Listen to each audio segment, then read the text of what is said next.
창세기 28장입니다. 본장은 에서의 분노를 두려워한 리브가가 야곱을 하란 땅에 있는 친척 집으로 피신케 하는 장면이 서술되고 있습니다. 이어 이스마엘의 딸을 취한 에서와 돌베개를 베고자 한 야곱의 이야기가 펼쳐집니다.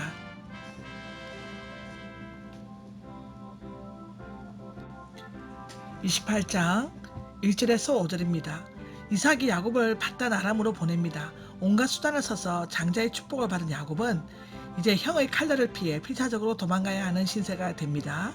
야곱이 언약의 축복을 물려받으려면 먼저 그를 정화시키기 위해 마련된 연단의 깊은 골짜기를 통과해야만 했습니다. 앞서 이삭은 장자의 축복을 가로챈 야곱의 무례와 간사함에 분노하였지만 그 일이 하나님의 섭리하에 이루어졌음을 깨닫게 되었습니다.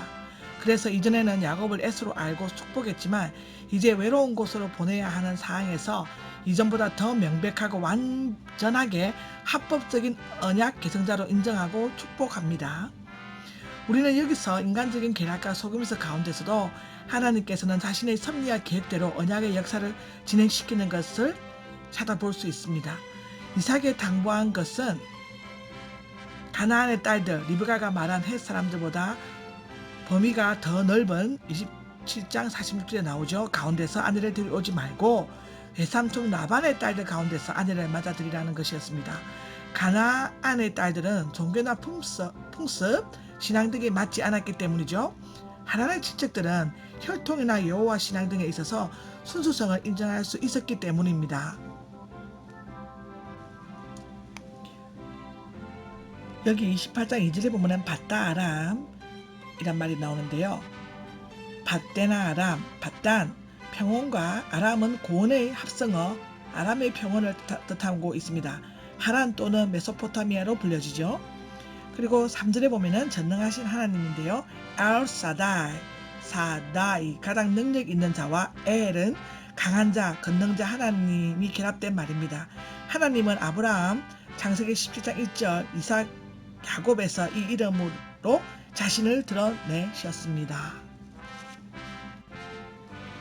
6절에서 9절은 에서가 새 아내를 맞이함인데요. 에서는 이삭이 야곱을 축복하고 밧단 아람으로 보내어 아내를 맞이하게 하고 가나안 여자들 가운데서 아내를 맞이하지 말라는 것, 야곱이 순종하고 떠나가는 것을 곁에서 지켜보았을 것입니다.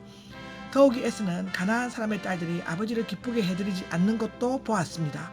그래서 그는 자신의 잘못을 깨닫고 아버지의 호감을 사서 장자권을 회복시킬 목적으로 자신의 가문에 속한 이스마엘의 딸이요 느바이옷의 누이인 마할랏을 아내로 맞이하였습니다.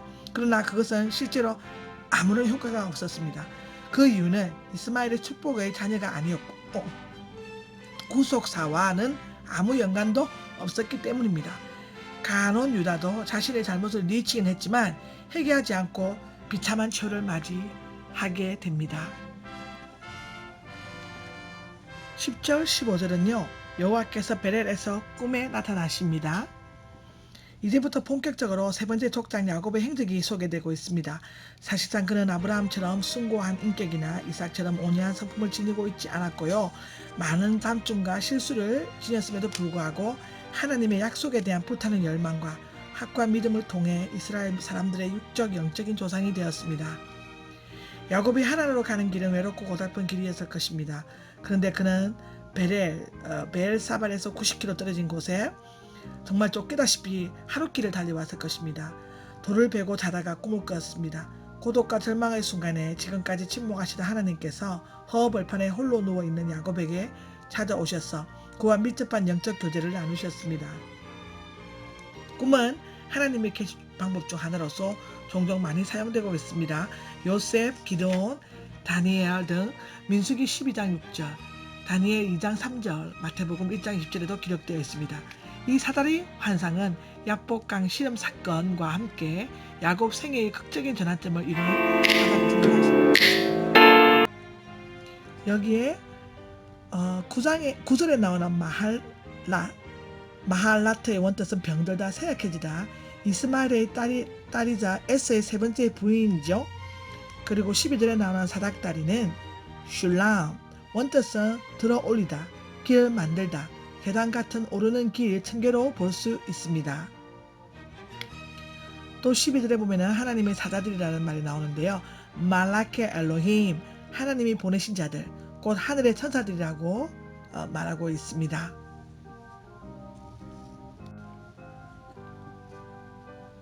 12절 상에 보면 땅에 사다리가 세워져 있고 그 꼭대기는 하늘에 닿아 있었다라고 기록되어 있네. 여기에 보라가 3번씩이나 반복되는 것은 이것이 꿈을 지배하시는 하나님께서 직접 보여주신 놀랍고도 초자연적인 현상임을 나타내고 있습니다. 성경지리학자는 베렐 지방의 계단처럼 올라가는 길을 보았다고 주장하고 있죠. 스탠리가 그랬습니다. 그러나 이 사다리가 하늘에 닿는 것을 보면 실제로 그것을 보았음에 틀림이 없다 라고 우리는 생각되어집니다.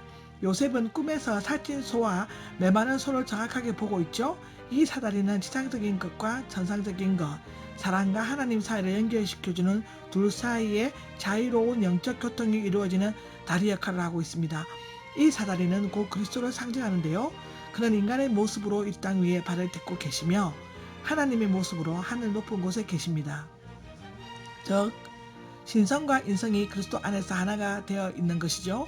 또한 하늘과 땅은 장차 그리스도를 통해서 하나로 완성되어질 것이며 믿음의 조상들에게 하신 약속들은 그것이 성취될 때까지 인류의 모든 역사가 그 지점을 향해 나아갈 것입니다. 에베소서 1장 10절에 나와 있습니다. 우리는 이 사다리 대신 그리스도를 통해서만 하늘나라에 올라갈 수 있습니다. 요한복음 1장 51절에 기록되어져 있습니다. 하나님의 천사들이 그 위를 오르고 내리고 있었다 하는데요. 하나님의 메시지를 전달해 주는 역할을 하는 천사들은 사람과 하나님 사이를 끊임없이 오가면서 소통하는 일을 한다고 하죠. 그러므로 야곱은 이 꿈을 통해서 하나님은 어디에나 계시는 분으로서 자신이 어디를 가든지 천사들을 통해 돌보아 주시며 은혜와 복을 풍성히 내려주신다는 것을 확신했습니다. 13절에서 15절은 말씀은 여호와께서는 그 사다리 위에 서서 말씀하셨다라고 하죠. 꿈에는 하나님의 형상에 관한 언급이 없고 다만 위에 계신 분 곧 만물 위에 절대 주권자로 계시는 분으로 묘사되고 있습니다. 13절에 그렇게 나와 있습니다. 여호와께서는 자기 중심적이고 욕심이 많고 지극히 인간적인 야곱을 책망하지 않으시고 오히려 이전에 아버지 이삭에게서 하시던 약속 26장 4절에 나와 있는 말씀을 반복하여 말씀하셨습니다. 내가 누워있는 그 땅, 즉 가나안 땅이죠. 너와 너의 자손에게 주겠다. 너의 자손이 땅의 먼지처럼 많아질 것이다. 땅의 모든 백성이 너와 내 자손으로 말미암아 복을 받게 될 것이다. 메시아 예언에 나와 있습니다. 여기에 덧붙여 너는 어디로 가든지 너를 지켜줄 것이며 너를 이 땅에서 돌아오게 할 것이다. 이 땅으로 돌아오게 할 것이다 라고 했죠.